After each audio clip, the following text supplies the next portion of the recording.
Ladies and gentlemen, please welcome to the stage Director of Sales and Purchasing for Nicholson and Cates, Dustin Wood. Hi, everybody. If I can get anyone who's still straggling in the back to come forward. We're still going to have the bar open after, I promise. Also, the tiles reflect your conversations directly back here. So if you're talking, I can hear exactly what you're saying, and I will relay it from here to the members of the audience. Hello, everyone, and welcome to the NAWLA Montreal Regional Meeting. My name is Dustin Wood. I'm the Director of Sales and Purchasing for Nicholson and Cates, and a member of NAWLA's Montreal Regional Meeting Committee. I'm excited to welcome you all to Montreal today. For over a century, the North American Wholesale Lumber Association has served as the vital connection point between lumber supply and demand across all of North America. The North American lumber industry is deeply interconnected, with supply chains, expertise, and market demand flowing across borders. Our membership spans the United States, Canada, and Mexico, representing wholesalers, manufacturers, and service providers who form the backbone of this supply chain. This diverse membership reflects the reality of our industry. Lumber trade in North America operates as an integrated ecosystem. I want to start by thanking the Montreal Wood Convention for their continued partnership as we kick off things for the week. This event also kicks off a series of NAWLA's regional meetings that are hosted throughout North America each year. Similar to today, NAWLA's regional meetings will make their way to Vancouver, British Columbia, Portland, Oregon, Biloxi, Mississippi, which I learned by attending the event is pronounced Biloxi and not Biloxi, with the Midwest and Northeast meetings coming later this year. For any of you that are interested in attending, I'd encourage you to learn more on the NAWLA website or by stopping by the NAWLA booth this week. I'd like to take a minute both to introduce and thank the committee that made today possible. These meetings take time and work to organize and plan, and it would not be possible without the hard work and efforts of my fellow committee members. Here with us today are Ben Jordan, Alex Fortin, Sven Gustafsson, Natalie Hood, and our chair, Morgan Wellens. Next, thank you. Next, I'd like to recognize the national regional meeting sponsors that contribute to the ongoing success of these meetings throughout North America. Thank you to 526 Media, DMSI, PLM, Scana Forest Products Limited, and the Softwood Forest Products buyer. Please join me in extending our appreciation.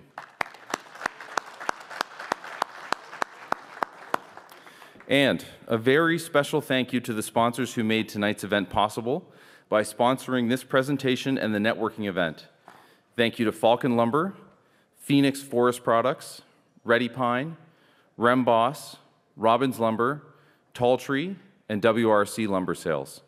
Thank you again for your support of today's event, and please join me in a round of applause for our regional sponsors.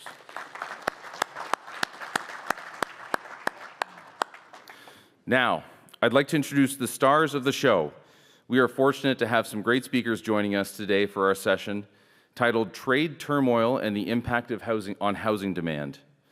Please join me in welcoming to the stage Alex Strong, Federal Legislative Director for Government Affairs at the National Association of Home Builders, Andy Rielly, President of Rielly Lumber, and Kyle Little, COO for Sherwood Lumber and the NAWLA Chair. And our moderator for today's presentation is Morgan Wellens, President of Nicholson and Cates Limited and the Chair of the Montreal Regional Meeting Committee. Please welcome them to the stage.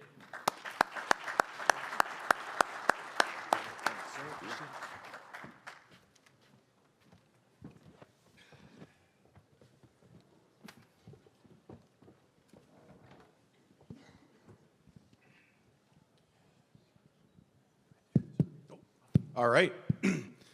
Thank you very much, Dustin. Wonderful introduction. Appreciate it. Thank you, folks out here. We greatly appreciate everybody joining us today, and to the Montreal Wood Convention for hosting another great event. To our three panelists. So to start us off today, we're going to hear first from Alex, give a quick introduction, really on an update on where we see the housing market, and you've got some graphs and some slides to share with us. And Kyle's got a few words to say, and then Andy is also, and then we're going to jump into the moderated panel right after that. You want me to go ahead? Yeah, I'm sorry, Kyle, are you going first or? I'm going last. You're going last, okay. Andy's going, I'm sorry, Andy's going second and Alex is going up here first, thank you. We were out there having drinks as well. Thank you, Morgan. Thank you, NAWLA, for having me. My name is Alex Schramm with the National Association of Home Builders. In the United States, our members, about 140,000 strong, involved in residential construction, a little bit of light commercial and remodeling, will construct right around 85% of all homes in any given year.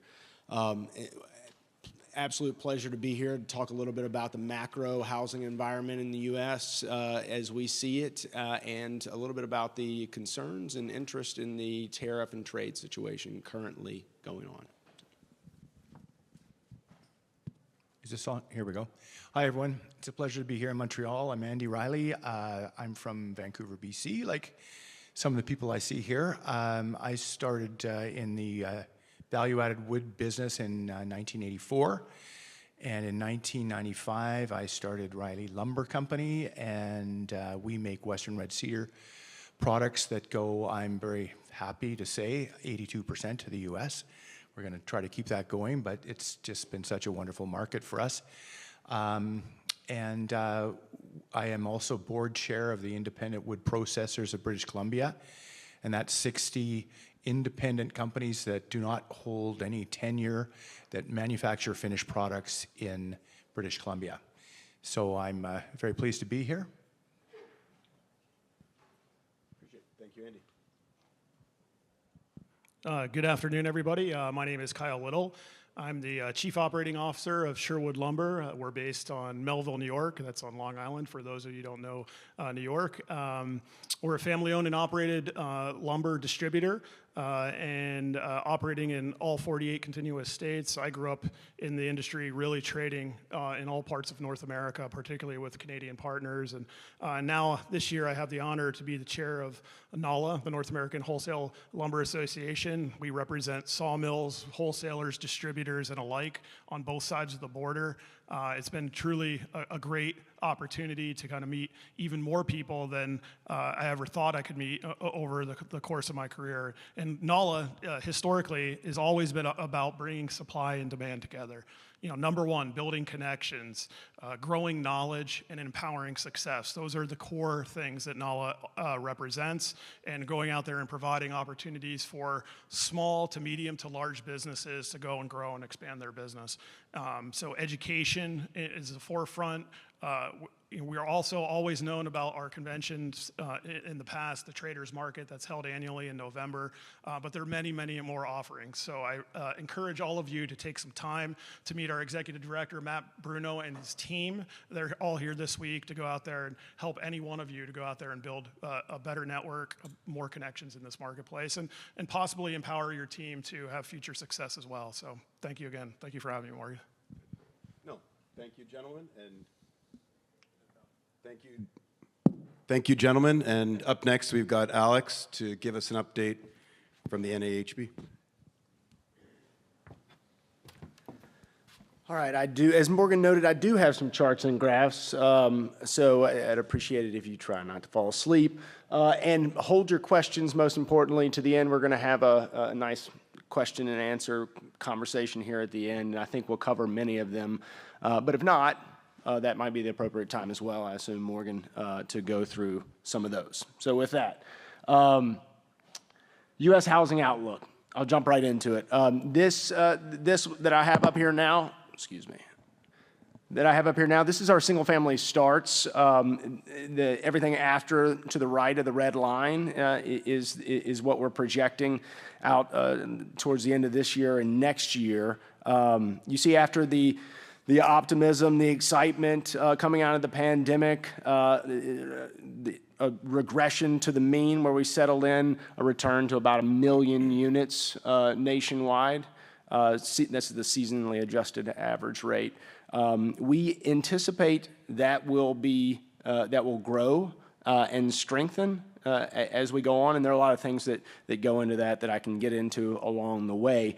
But I would note that we also have, or at least our econ team has has revised this forecast downward somewhat because of upward price pressures on critical inputs and some of the looming policy issues out there that are weighing on the demand side. So this is our multifamily construction forecast and look back. Again, even more so than on the multifamily side, we had a really substantial run up during coming into and out of the pandemic years.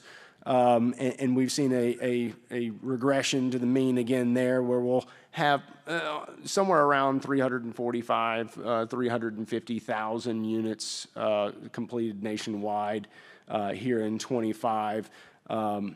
But again, a pretty substantial fallback from pandemic days at least.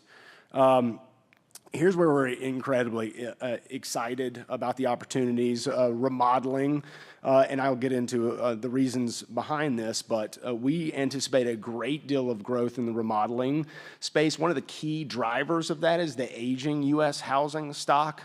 I literally just saw across the wire a report we put out.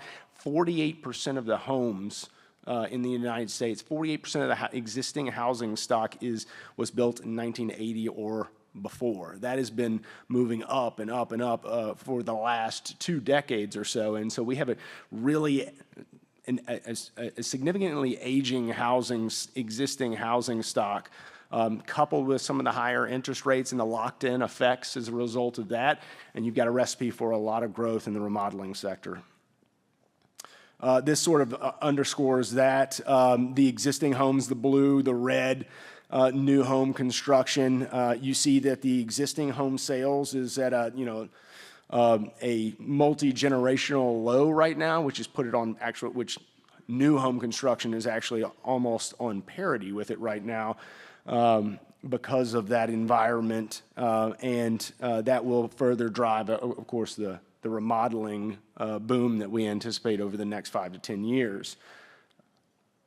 And because of this, the aging housing stock, the fact that we're dramatically still, as a country, underbuilt, the National Association of Home Builders believes that we are approximately 1.5 to 2 million units underbuilt as a country.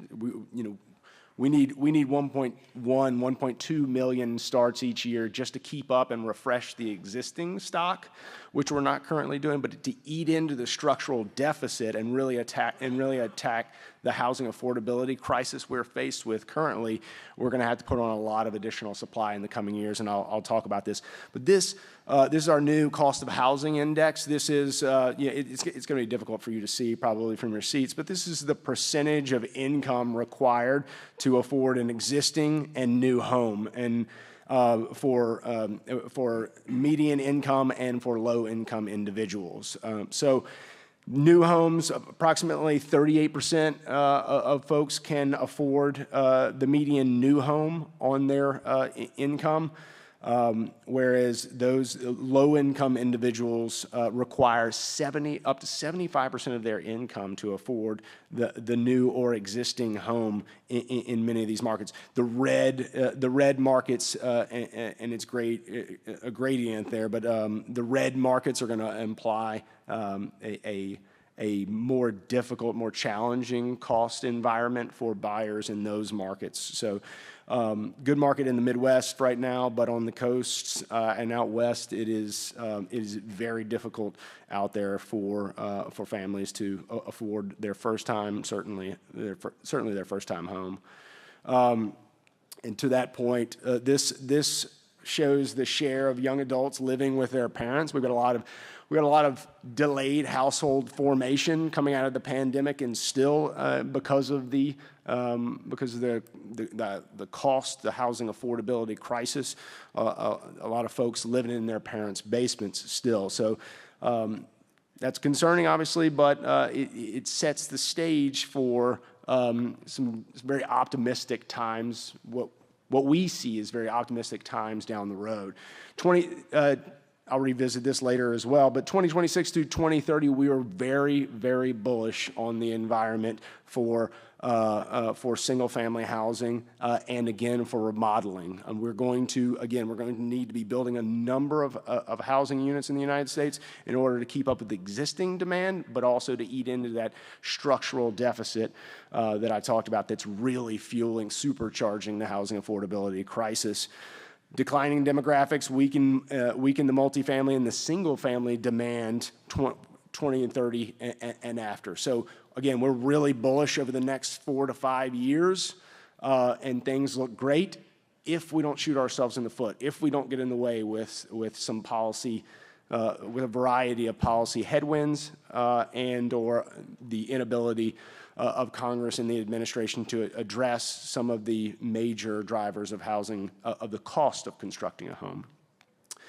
So I talked about the next 4 to 5 years. We're really bullish. Builders that I talk to across the country are very excited. So why then the divergence in this graph, which is our housing market index? This is our builder sentiment. How good do they actually think things are? And you see the divergence coming out of 2023 and a continued downward trend. We're actually at 39 now, which is one of the lowest we've seen, excepting for the pandemic, of course.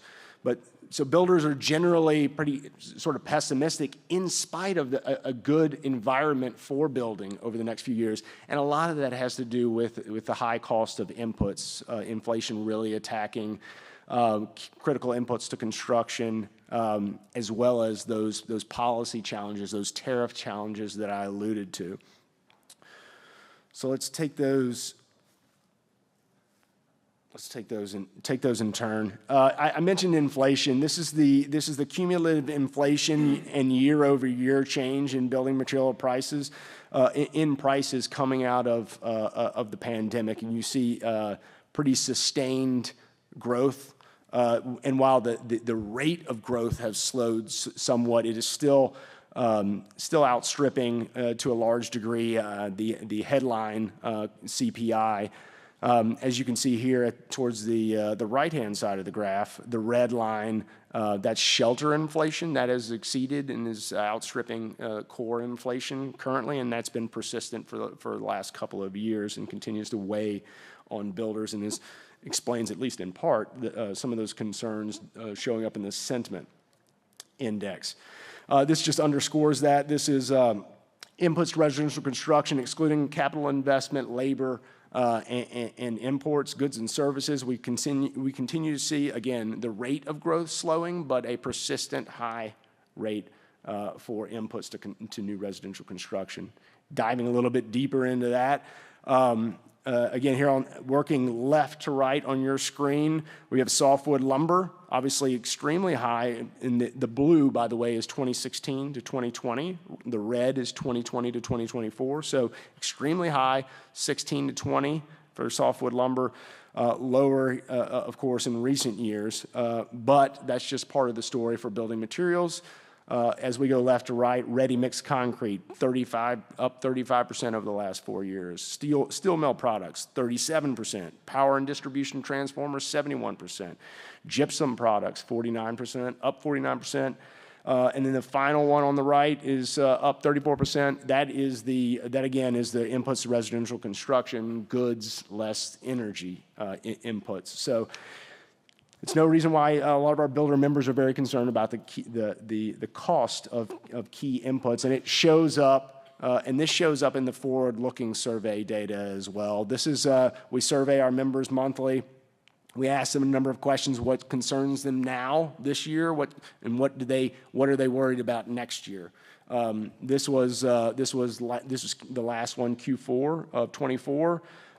Right there, number three, I should say. Building material prices, 57% in 24 said they were concerned about building material prices. 64% thought the next year was going to be worse yet. So that's right there among labor, lots, and lumber. Lumber being a proxy for all building materials. When we talk about this, those are the things that are keeping builders up at night. We talked about inflation in critical construction, residential construction inputs. The other thing that I mentioned that is weighing on builder sentiment is the rocky policy environment. And obviously I'm talking chiefly about the tariff considerations when I talk about that. You won't be able to read this chart, nor do you have to get the overall message. There's a lot going on in this space.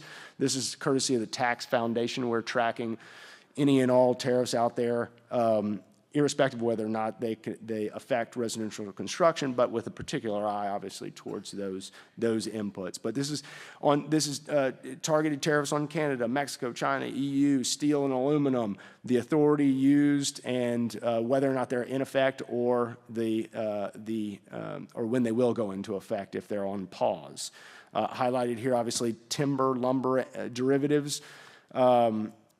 This is the looming specter. The markets have been a little bit buoyed by the fact that dimensional and panel products were excluded from some of the most recent tariff issues.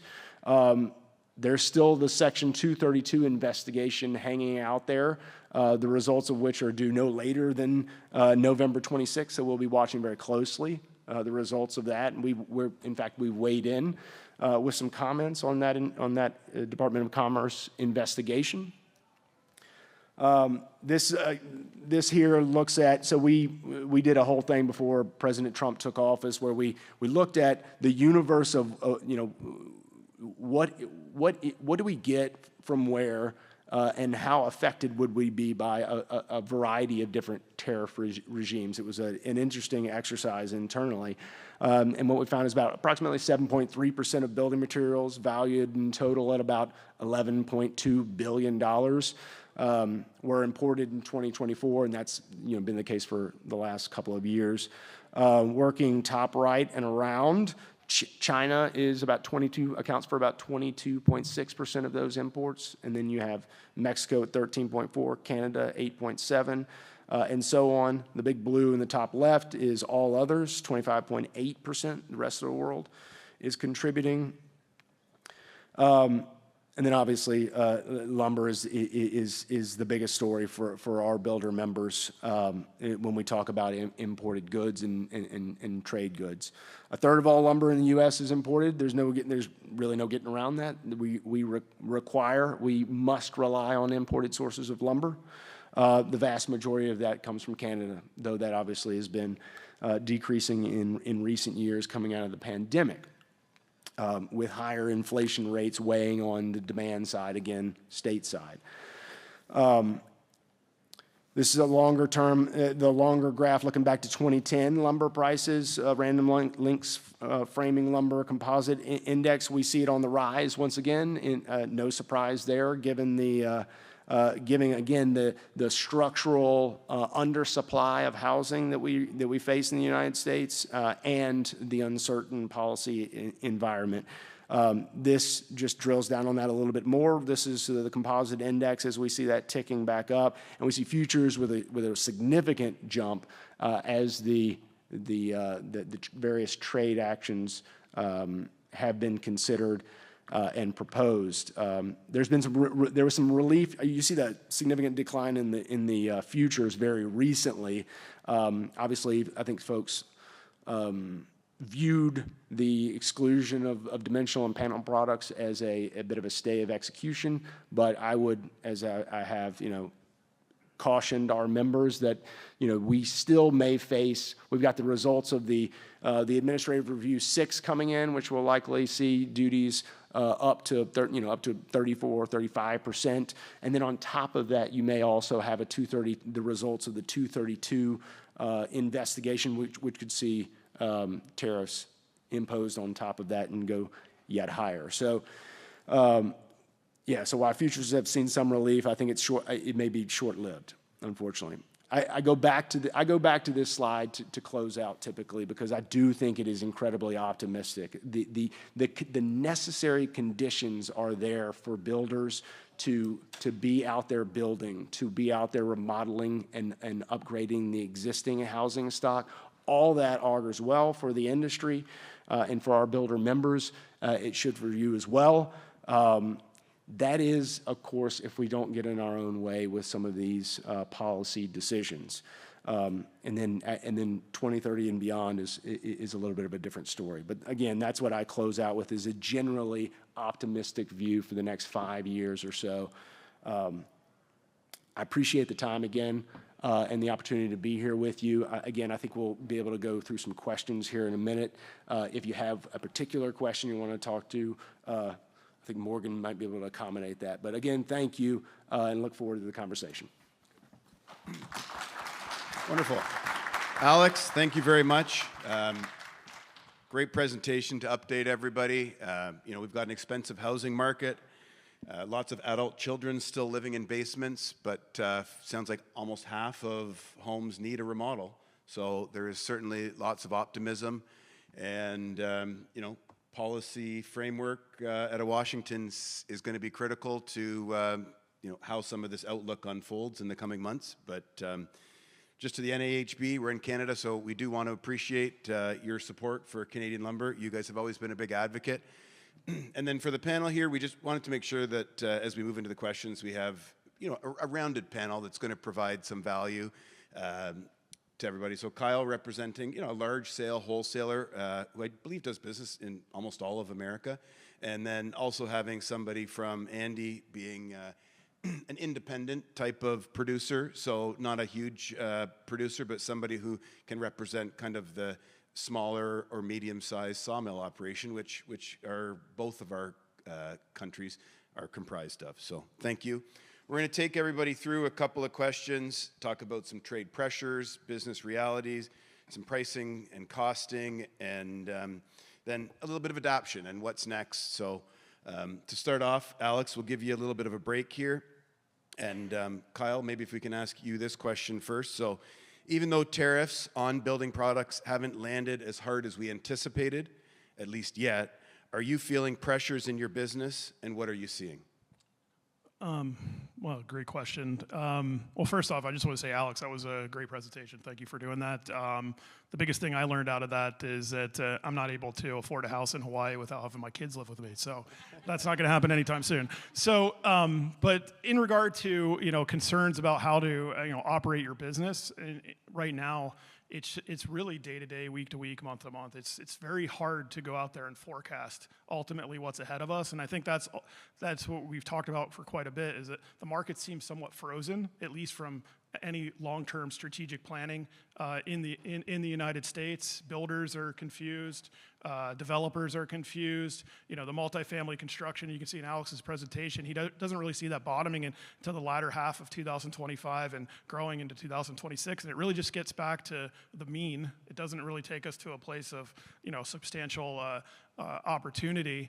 The opportunity in the United States sits right now in the repair and remodel. People, because they can't really make a decision to go out there and move or what have you, and the jobs that could possibly be in question, I think the repair and remodel opportunity is there. And it's one that we don't talk about very much in our industry, and we should. We always talk about the top line number of housing starts, single family, multifamily, but 41% of softwood lumber produced annually is used in repair and remodel.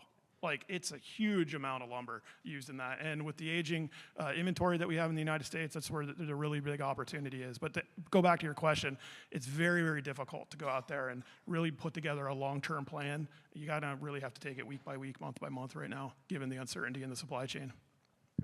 No, thank you. I mean, certainly this is a time where people aren't going to make investment if there's so much uncertainty, and we all know that productivity is an issue across all of North America particularly, and without investment we're not going to move forward with that.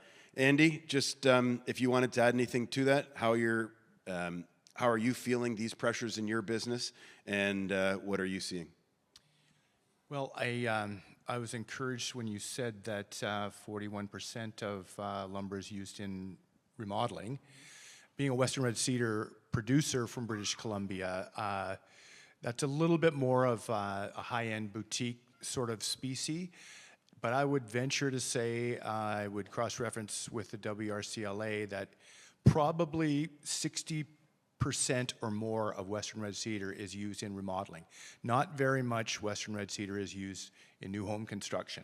So I was encouraged by what you just said, and however, in British Columbia, we've got a situation where our annual allowable cut, not only in the interior, which affects all of your framing lumber, but on the coast, which is where most of the Douglas fir and western red cedar comes from, has been shrinking.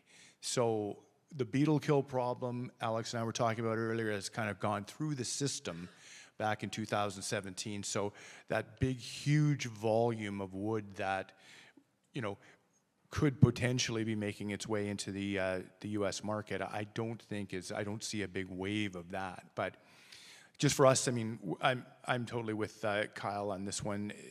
The last 3 months have been just reacting. We don't really know what's coming next, and we just have to react. And you know, I feel for our customers because, you know, a lot of our customers in the U.S. have been with us for 30 years, and I don't even know what to say to them sometimes. So. No, I appreciate that, Andy, and we're going to ask you a few questions about how you're feeling with your customers down the line here. Kyle, one more for you if we could. Are you guys at Sherwood, are you changing how you buy and sell? Are you sourcing differently, adjusting your inventory? I guess, can you share a few of your strategies and maybe let us know what is working well or what's not working well? Well, I think to really sum that up is just look at the evolution of the North American supply chain over the last 10 years, where Canadian spruce encompassed almost 50% of that supply for a long period of time. Now it's, you know, moving south of 30%. And southern yellow pine is, you know, growing up, which now is the predominant species consumed in North America. Not so much in single-family construction, but multifamily construction in a big way. Truss manufacturing for both floor and roof, in any modular business. So our transition is really following those trends, those changes in the marketplace. You know, having southern yellow pine in the Northeast was unheard of just 5 years ago, and now it's becoming a dominant, or I don't want to say dominant, it's becoming a much more common item in the marketplace. And home builders and carpenters or framers across the nation seem to have adopted to yellow pine. I know oftentimes we hear that, you know, maybe this is media saying that this isn't, they don't prefer the species or they prefer the SPF, but it really, I think it comes down to dollars and cents, or what are you seeing? Yeah, it's not going into the repair and remodel segment that we just mentioned as the opportunity. It's going mostly into any manufactured process and on any large home builder or modular builder. We're not seeing it being delivered to the job site for a single family home construction, particularly the custom home manufacturer or a custom home builder. So it's really dependent on something that would have a little bit tighter cost structure. The people that are, you know, typically building a single family home in the Mid-Atlantic or Northeast, as an example, they're right now, they continue to use the highest price species. They're using either Canadian or US Doug fir. And it's been like that for the last 100 years. They're not going to change. But the tract builders, the multifamily guys that are a little bit more challenged from a budgetary standpoint, that's where it's going to go. Thank you for that. Talking about, or to Kyle's point, about decreasing production out of Canada, certainly British Columbia is taking the largest share of that. We know some of the big mills have closed more than half of their operations. Andy, have you had to pause or rethink any big plans, things like investments, hiring, equipment purchases, in light of, you know, this uncertainty and the potential tariff situation that we're in? We just invested money in molders and shop lines and things like that at our mill about a year ago. But right now, it's not only the situation we're in right now with the trade concerns and the environment that we have of uncertainty just coming out of Washington, but this has been the longest. I've been in the business, like I said, 40 years, and this is the longest time we've ever had a trade irritant like the CVD-AD situation we have now.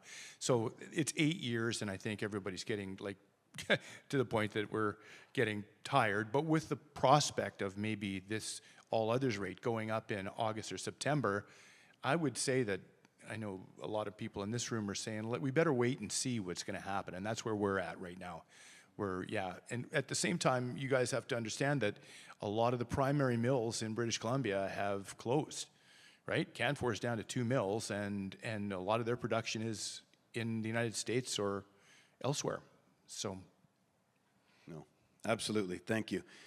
So for this question, everybody understands, I think, that a tariff, if it's not in a non-commodity environment, is traditionally passed on to the end user. But a commodity environment changes things because supply and demand ultimately will dictate. So I'm going to kind of ask each of you from your own standpoints, who's going to bear the brunt of the tariff expense, given that lumber is a commodity environment. So Kyle, for you first. Did your team pay any tariff increases for the brief period when they were imposed?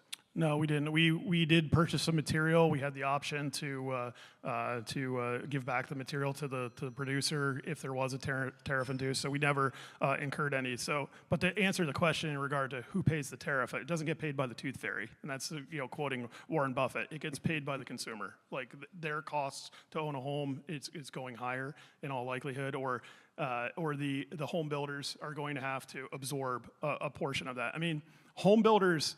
And if we look at their performance through COVID, at the highest prices that we've ever performed, they made the most money, the best opportunities. And so in this environment and higher prices, they all, in all likelihood, will continue to perform, maybe not to the level that we saw during COVID because the demand curve's not there, but ultimately those higher prices always get passed through to the consumer.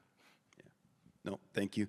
And Andy, for the brief period that we had tariffs on, which I think was basically just 48 hours or 2 business days, can you share, if you're willing to discuss it, and I anticipate you may not want to, but were any of your customers willing to accept the tariff as a full increase? I'll be honest with you, and like I said, the reason why we do so much business stateside is that we've been interacting with these people for a long, long time. They are our partners. They rely on us to, create inventory just in time, vendor managed, things like that, which is a help to them. So to be absolutely honest, when these things came on in a flash, it was like we had 2 rail cars and a couple of containers of cedar. A rail car cedar is $250,000, right? Our average sell is about $4,900 US. So we phoned up our favorite customers and said, look, we're in a spot here. If we have to eat it, we're not going to be able to ship everything you've got on order. And 3 out of 3 said, listen, why don't we split it? And fortunately, we didn't face that. Yeah. But that's the kind of relationship that we have with our American customers, and I know a lot of you guys do as well. And that's where the loyalty comes from, right? Mm-hmm. Like we're struggling with this as much as they are, and we're trying to figure this out. But to be honest, they're great partners. Yeah. So the market on Western Red Cedar at $4,900 is pretty healthy. I know you've got a lot of additional milling time and machinery into what you're doing. It's not a larger timber or rough sawn product. You're adding a lot of value and turning it into some of the more unique, like you said, R&R type of, this isn't the track builder type of product. But how long could you operate if you had to split that tariff? Well, being a small independent company, we would do profit and loss production runs every day, right? So if we can't get paid for some of this, if we can't, if our cost is $4,000 US, all of a sudden you've got to charge another, $10,000 on or $1,000 on top. Yeah. You can't continue to operate. And the one thing I think that is important for a lot of you folks to understand is if, for us, we would buy cedar for $2,000. We take it to our mill, we kiln dry it, we plane it, we don't finger joint it, but we chop it, and then when we sell it with our freight and profit on it, it could be $4,000, $5,000. We pay the duty on the $4,000, $5,000. That's why for a lot of the people in the value-added industry, you go back to this first mill concept, which we had in the last softwood agreement, where you paid the duty on just the lumber portion, which is a little bit more. But so we're really getting the value-added manufacturers in Canada right now are really getting hit, and it could get worse. So, So, well, a good point, Andy, because previously in previous softwood lumber disputes, the duty, not talking about tariffs, which are more of today's topic, but the duty was charged on first mill value of the wood, because that was, the alleged subsidy was on the stumpage, right? So different now, it's the ad valorem or the full border value, the invoice value. You're paying it considerably more. it's a big chunk, especially on your expensive items. Which is, as we go down the line and we start thinking about what are we going to do, how are we going to get out of this, I would advocate, I think the idea came out of the US, that maybe you have a speed bump at $1,200 or $1,400, where over that price, you don't pay a duty or a tariff, because it's not really used for framing lumber, which is the one point. And the other thing, which is an important issue to remember for independent, non-tenured manufacturers in Canada, we don't hold tenure. This entire duty situation, the AD-CVD, is about the rent that's getting charged to the tenure holders is too low. That's what the coalition's point is. So talk about, we're kind of standing holding the bag with paying the duty on top of our sell price, and some of us are saying, well, wait a second, we don't even get any advantage out of having low price tenure. We buy our wood for the same price as a fellow in Seattle or Portland, Oregon pays, right? So, and then we manufacture it on this side of the border and pay the duty on everything we do. So, no, it certainly created a much more difficult situation for a lot of, particularly the independents, adding the value and paying a much larger duty, which is, as I think everybody knows, anticipated to grow here in the fall, October, November, with some increases more than double what we're paying now. So, changing gears a little bit, we've all seen there's financial turmoil going on. A little bit of pause today. Things rebalanced a little bit. So one thing I think that's interesting, and we might be diving a little deep here, but the White House distributed the reciprocal tariff exclusion list. So it was Annex 2. So it's a 37-page document. It's detailing HS codes that are exempt from tariffs, and this is regardless of country of origin. So it ends up most lumber and panel products were included in this exclusion, and again, this is a worldwide exclusion.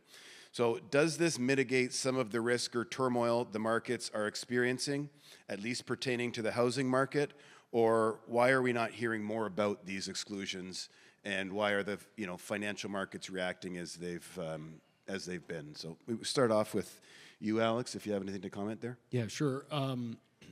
We've been talking about it as an unqualified win. We were very encouraged by this development. But as I suggested earlier, though, this looming specter of the 232 investigations, of the AR6 increases coming, while there is some optimism, and we were happy to see that, it's not all encouraging. No, thank you. Anybody else? Is that anything we've dug into, or? I think just to add to that, I think the AR6 is the known. We know that that's going to happen, that the rate is going to be much larger than we anticipated. I think we all anticipated around 28, 29%. Now it's going to be roughly almost 35%. But the 232 exclusions, it's not about if, it's when, right? Like, I think something is going to happen in regard to that. And we had just another economist today in their base study. They think that the conclusion of that report will be out much sooner than the November date that Alex mentioned. In fact, they're predicting that it'll be out here in the second quarter and be imposed sometime at the end of this quarter and in the beginning of the third quarter. So that's going to create a challenge for all products, not just Canadian products. It's going to talk about European lumber coming to the United States, South American lumber coming to the United States, and structural panels and OSB, which there's never been. Well, structural panels there has been from South America, but not necessarily from Canada to the United States. So there's just a tremendous amount of unknown that's going to happen, sooner than we think it's going to happen. And so the challenges, to your original question earlier, how do you plan for this? There's really no way to plan for the unknown. Just know that prices are likely going to be very volatile during the foreseeable future. And Alex, do you know, will the 232 investigations, will they factor in the AR6, these new rates that we've seen at 34, 35% due for this fall, or that will run completely separate? Completely separate is my understanding, yes, in addition to, so, yeah. So it would be, I think some Canadians maybe have, and it sounds like false hope, that these tariffs going up to basically 35% this fall, that will appease the 232 investigation and will that'll be the cap, but from what you're saying, that's unlikely. Yeah, I think they're on very separate tracks, and I don't think one will necessarily inform the other. Yeah. Okay. In my understanding, it's going to be the same. And obviously, you know, as we're seeing, deals will be made and what have you. And I'm sure that, you know, being that we already have a system in place, but there is a period of time, if those do come into play, it could be on top of what's already there. Okay. Thank you for that, Kyle. Question for you here. I know you're many people in this room would consider you one of the futures experts. Are futures still as helpful to mitigate risk in this environment? And how did Mills handle the exchange for products situation with this tariff uncertainty? Well, I think, to answer your question, yes, absolutely. I mean, to have an opportunity to go out there and take risk off the table, every one of us should, you know, go and do that. If you just look at the current market makeup right now, 5,000 of the open interest is commercial shorts. So the industry is hedged, probably more hedged than they've been in quite a while. I think that's a great thing. That's healthy, and you know, taking, you know, this $70 a thousand move down in futures over the last, as Alex's chart showed, last few days is big. Cash market is definitely seeing weakness because of it, and you know, we'll see those two things come together as we get closer to the May expiration. But that being said, you know, if we look at futures today, is it an over exaggeration versus an under? Yet to be, we don't know. And just like the stock market, we don't know. And so having a tool out there to go out there and at least take some of those investments that you made on an inventory side off the table and lock in your basis, that's something that anybody and everybody should try to do. How much of the tariff would you say was built into the futures? As we kind of the run up to this, we saw futures appreciating pretty handsomely in the coming weeks, but not to the full 25%. But it wasn't that far off, or you followed a little more. Well, I mean, if you think about where we started from, we started in January somewhere around 500 to 520 Chicago, and we saw as high as 700. So you would say that the tariff, by all measurable means, was built into those prices. Yeah. Okay, good. Which we were seeing, and some of the mills were quoting and saying, this is tariff or non-tariff price. We're quoting today, and it is what it is. We'll take the risk. So thank you. Alex, for you, if we're just moving on a little bit to housing demand and customer sentiment, and you touched on this in your presentation, but if you did want to elaborate, are your customers, which I'm going to reference as home builders, are they showing concern about this future pricing? How much of an impact will this have on future housing demand? Yeah, without question, I think they're concerned about what it means as we're moving in earnest into the spring building season. We were talking about this earlier. On balance, though, there's still optimism because of a number of other factors outside of just the lumber's future market. A lot of our members are, they're very philosophically aligned with the administration. They believe wholeheartedly that we're going to see dramatic reform in the regulatory reform space. Around 25% of the cost of a home is attributable to government regulation. A lot of people have seen this statistic out of our econ shop. That is a jaw-dropping figure. A quarter of every home is attributable to government regulation, including federal, state, and local. Our members believe wholeheartedly that this administration is going to tackle a lot of those regulatory burdens for them. They'll see relief there. This coming tax package that Congress is soon to move on to, our members believe that a lot of benefits will accrue to them as a result of that. So while without question there is concern about the futures market, about what is going on in the trade space and specifically with these tariffs, on balance they are still fairly optimistic about what it will mean for the industry. No, happy to hear there's optimism out there. Thank you. Mm-hmm. Andy, a quick question for you here.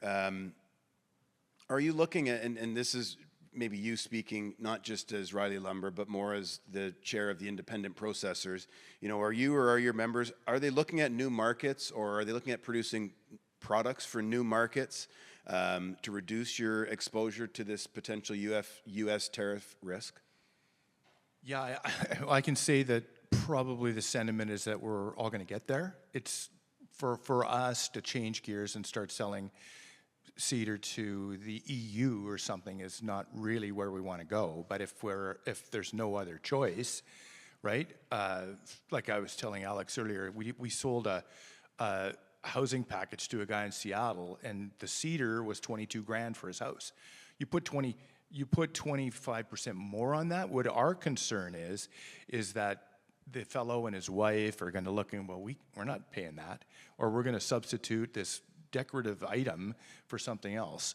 And I think that's where we're at. So, yeah, it's not the first choice, let me put it that way. We'd rather have our regular customers getting all the wood that we can make for them. Yeah. Well, and that is, we'll change gears a little bit and we'll talk maybe a little bit about the U.S. Lumber Coalition, because that will be their biggest argument, right? And there is validity to it, right? If we're trying to have an unbiased presentation here, when they state that, the problem with Canadian production is that we don't have a lot of spots to aim it, and it goes south. So, Euro spruce or European production, they enter this market speculatively when the numbers and the math make sense. And when it doesn't, they'll direct to different markets. Once the product's in a container or on a vessel, I think you can access the whole world for, difference in prices, but it's not huge. So, speaking about the coalition, it's a well-funded organization. They're very vocal. NAHB, I would say, is probably the next most vocal association, at least American, against that. Question for you first, Alex. Should Canada have a more vocal counterpart to the U.S. Lumber Coalition? And should we perceive this as Canadians as a long-term weakness of ours, not having something like that? That's a great question. They do have obviously a unique focus, the ability to uniquely focus on one issue that makes them a strong lobby. They have a lot. They're very, very well funded. That makes them a strong lobby. This is one among many issues, obviously, that we have to deal with. So while we have to try to respond to a lot of what they do and say, at the end of the day, we're but a proxy for the consumer. I mean, these prices are getting passed on to the consumer, and so we're speaking out for them and for the cost to construct a home. So, without question, it would be great for Canada to have something to counterbalance many of the arguments that they make. How or what that looks like, I don't know, is a great open question. But yeah, I think it would be great to have someone on this side of the border, a unified, directly focused effort to counter a lot of what they said and put out there. Hopefully, we have a few government folks here in the crowd. Kyle, did you want to add anything to that? I mean, I would consider you're pretty neutral in this standpoint. I think you recognize value on both sides of the coin, but do you feel that Canadians are maybe fitting into what people would say about us? Maybe we're being too nice, we're not saying enough, we need to be more vocal about this? Look, NAWLA represents the North American lumber industry, so we represent both sides of the border, so we're unbiased in regard to that supply chain. I think there's a synergy and there is an equilibrium both, and I think having smart people collaborate and come to the table and get on both sides and figure out a way to go out there and provide fair-priced commodity lumber, fair-priced, value-added lumber to the consumers of North America, that's going to be a great discussion, and that's something that needs to happen. What the U.S. Lumber Coalition is fighting for, they have a voice and they have a concern. Not all of their concerns are being met, so therefore, I think that there's reasons to bring these parties together. And like I said, having a level of flexibility, a large open-minded conversation can provide tremendous value to all of the people that need to go and purchase a home in North America.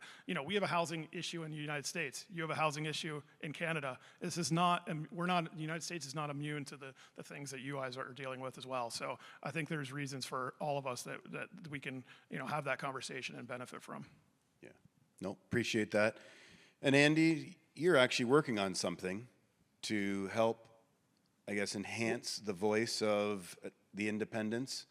Well, as I said earlier, and just to what Alex was saying a moment ago, is that traditionally the lumber industry in Canada has been, the voice has come from the primary sawmills. It's come from Kofi, it's come from, and as you guys know, a lot of those mills are closing, and a lot of those investments that they used to make in Canada are being made in Europe, in the United States, and things like that. So we've kind of got a two-pronged thing. The independent value-added sector are the ones that invest and employ in Canada, particularly in BC. Like, we don't take lumber to Washington State and have a plant down there. We kind of invest in Canada, and so, as you know, we've gotten a British Columbia value-added coalition with all of the independent, non-tenured companies. The Ontario group is kind of linked arm with us, and for any of you who are interested later, Morgan and I are going to have a quick meet and greet session right here after this presentation, just to sort of get a group together that we can have a conversation and find out what kind of like-minded situations we have. And I'll tell you one thing, speaking of the government, the Ottawa Softwood Lumber Group and the Trade Ministry are all over this, because if we ever start talking about something again, they don't want to call 100 companies. They would like to say, this is first mill. It's an issue for us. We want to pay, if there's a tariff or a duty, we just want to pay on the lumber portion. And it's, it would be more fair if we didn't have a tariff on a $4,500 per 1,000 item. But that's what we're working on. So anyone here is invited to join. We are just going to have a quick conversation, maybe exchange some cards, and we're going to get a group so that we can have a pan-Canadian value-added group. Doesn't cost you anything. It's all volunteer, and we're just going to have a discussion later on today. Okay, well, Andy, I appreciate that. So you said that group's meeting 6 o'clock-ish, right after the cocktail reception, kind of here on the, Yep. Hopefully there's more people than fit on these orange couches, Right. but okay. So I think we've tried to kind of take you through a bit of a story here and talk about some of the impacts of trade and these potential tariffs and more of the tariffs, but I'll open it up to you, gentlemen. Did you have anything you wanted to add in closing? And then we'll open up to the floor if there's any questions. I actually don't have any statement to have, but I actually have a question for Alex to talk about the NAHB and your constituents. Knowing where we came from in commodity prices pre-pandemic to where we are in post-pandemic, does the national home builder, does the constituents that you represent, do they understand that those commodity prices, generally speaking, are going to be higher as we move forward, as opposed to getting back to the the 20 or 30-year mean? Because I think anything that I read, anything that we see in the marketplace, everybody's like, I need lumber to get back to it, where we started from. And, talking to any manufacturer here, you'd say their costs only have continued to rise. The capital improvements at those sawmills are huge. Energy costs, albeit, oil did go down below 60 recently. But all these things, added up, are a challenge for the producers to go out there and make ends meet. What is the consensus, or what is the feeling from many of the people that you represent in regard to what this new cost structure could look like in the future? Yeah, that's a great question. We have been talking about this for a number of years, about the changing North American fiber basket and what it means for our builder members. I think a lot of those quotes are probably aspirational, right? I mean, I think they know that at a very fundamental level that these prices are going to be going up and need to necessarily. We don't see $1,300, $1,400 per thousand, but I think our folks understand and can live with the 650, et cetera. What they want more than anything is what all the folks in this room, I imagine, want is certainty. Certainty. A new softwood lumber agreement. The long-term certainty that could potentially bring. reining in some of these or bringing to a close some of these trade irritants that the administration is currently dealing with, that would bring certainty. I think above all, they understand they could work in a new environment, whatever that looks like, but they want and need certainty. So more certainty in regard to not just having supply, but understanding the range that the supply is going to trade in, right? Like, so taking volatility off the table. Yeah, I think with any business, in particular the small businesses that dominate the home building industry, that is the word of the day, is certainty. Great question. Thank you, Kyle. I don't know if we have that. Natalie, do we have the mic? Oh, we do. Okay. So any questions from the crowd or anything particular for any of our hosts here? I would just add that being a Canadian producer and talking to 40 companies a month in our association and having spent 41 years in this, we've been through a housing crisis. We've been through CVD ADs. We've been through a pandemic. We had a flood at our mill during the pandemic. So it looks kind of bleak right now, but like half of you guys, I know you all go home and say to your wife, oh my God, this may not be good. And if your wife's like my wife, she's gonna say to you, you say that all the time. It's gonna be fine. So I don't wanna sound like I'm too optimistic, but we'll all be here next year. We'll figure a way to get through this. Half of us are independent investors in Canada, and the business has been good to us. And for Morgan, myself, some of us that are involved in this movement, I think it's worth fighting for, and I hope you guys do too. That's all I'm saying. No, very well said. Thank you, Andy. Good. Okay, well, the bar is waiting, and I think we've got a thirsty crew, so thank you. But Andy, Kyle, Alex, sincerely appreciate your time today and your insight, and I hope everybody found this helpful. Thank you. Thank you.